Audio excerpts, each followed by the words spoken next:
guardiamo a questa festa. Questa festa credo sia stata decisa qualche settimana fa. Ora, realizzare 3 giorni di dibattiti di questo livello non è una cosa che si improvvisa. Quando c'è un gruppo di persone attorno a una testata che sono in grado di realizzare un'iniziativa così trascinante in poche settimane, vuol dire che dietro c'è una spinta, una partecipazione che si traduce in aiuti che altre testate infinitamente più ricche, più potenti, eccetera, non hanno. Quando io dico che si è creato qualcosa di trascinante, non lo dico per usare una metafora, ma perché quando il primo giorno per venire qui, io sto in un albergo un po' lontano, allora non c'era l'autobus che passava, mia moglie dice facciamo l'autostop. Io credo di aver fatto l'ultima volta l'autostop 50 anni fa, e proviamo a fare l'autostop e si ferma una macchina con 2 signori di tarda età un po' come noi. Erano 2 lettori del Fatto, venivano qui e arrivavano da Latina. Allora, questo, a parte che la cosa veramente mi ha commosso sul momento, perché cioè 2 persone che da Latina si erano spostate perché sentivano che qui c'era qualcosa di più che un giornale. E allora veniamo alle dolenti note della sinistra, partendo però da quella che credo sia una realtà. In questo Paese ormai, io sono convinto, c'è una maggioranza di cittadini, ormai maggioranza numerica nel Paese, che cresce, che non ne può più di questo regime e che vuole voltare pagina. Di questo io ho la certezza, e quando dico che è crescente lo dico sulla base di una serie di elementi che possiamo constatare tutti noi. Persone che hanno creduto di votare per il centrodestra in nome della sicurezza e che incominciano a rendersi conto che questo governo con la sicurezza non ha nulla a che fare, perché la sicurezza alla fin fine è l'altro nome della legalità e questo governo non fa a che fare ogni giorno un regalo a qualche fetta di criminalità. Questi elettori se li stanno perdendo e se ci fosse un'opposizione che utilizza i canali che ha, che sono gli spazi che ha in TV, visto che i capi dell'opposizione vengono costantemente invitati in tutti i talk show, e significa gli enormi mezzi propagandistici che hanno con le risorse del finanziamento pubblico della politica, che sono risorse enormi.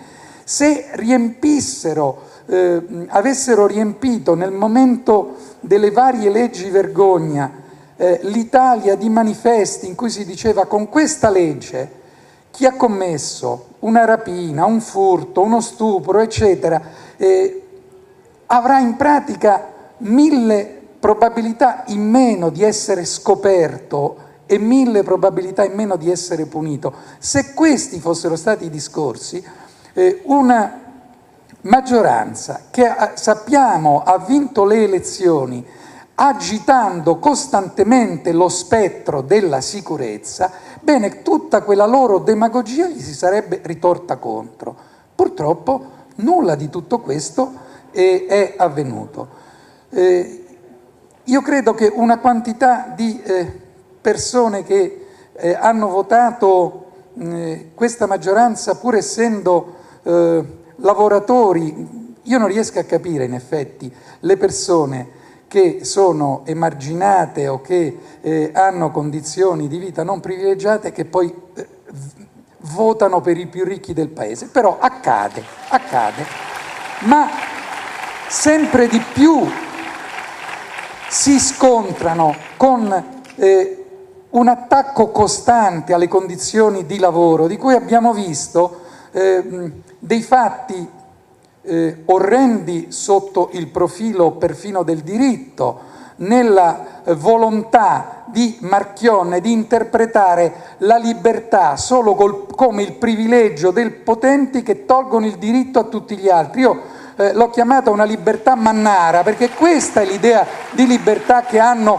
la maggior parte degli imprenditori italiani, e l'abbiamo visto con delle cose ancora più tragiche che negare a dei lavoratori che hanno vinto una causa, che vogliono solo lavorare e vengono invece umiliati tenendoli fuori dai cancelli. Abbiamo visto nelle costanti delitti che accadono ogni giorno, che vengono chiamati morti bianche, ma quando accadono costantemente per l'incuria, perché le leggi diminuiscono sempre le pene per chi se ne frega della tutela dei lavoratori, sono delitti, non sono più morti bianche. Le abbiamo avute alcuni giorni fa, abbiamo avuto di nuovo il Presidente della Repubblica che ha detto queste cose sono inammissibili, eccetera.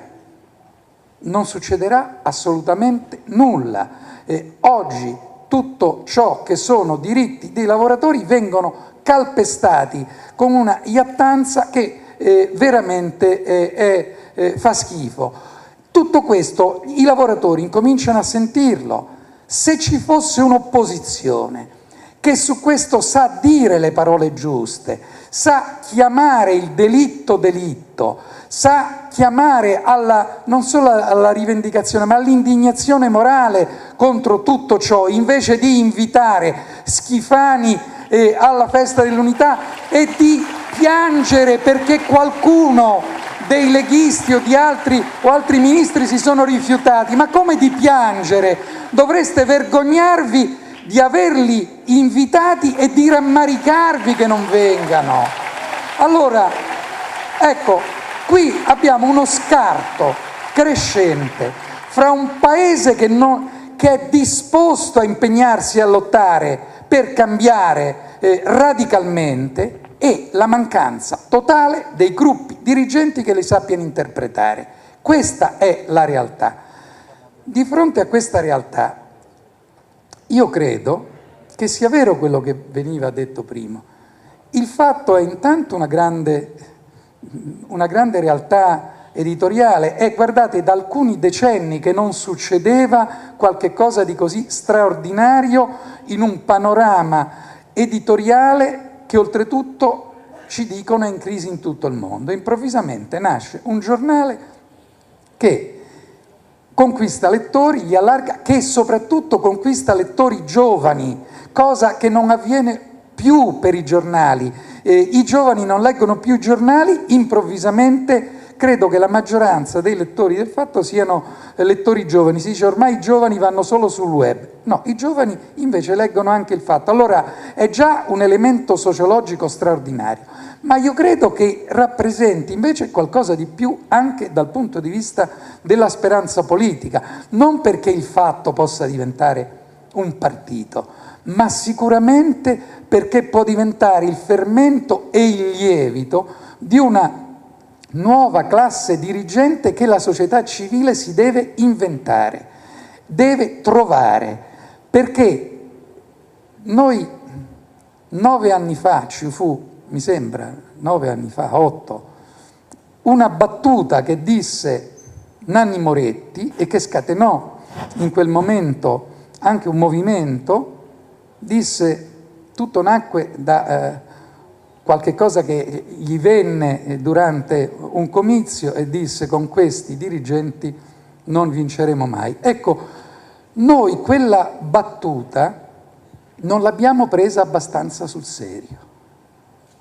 Eppure era la sacrosanta verità. Noi siamo in ritardo di 8 anni e allora i dirigenti di questa maggioranza che nel Paese c'è e che è pronta a porre fine a questa sciagura che è stato il regime di Berlusconi, ce li dobbiamo trovare, ce li dobbiamo scegliere. Se continueremo a perdere tempo pensando che i dirigenti di questa maggioranza che c'è si possano trovare nei partiti esistenti, Berlusconi continuerà a vincere. Io sono convinto che la società civile, ormai democratica e maggioranza in questo Paese, deve riuscire a trovare le persone con cui presto, quando si andrà a votare, questo periodo sciagurato rimarrà un ricordo. Grazie.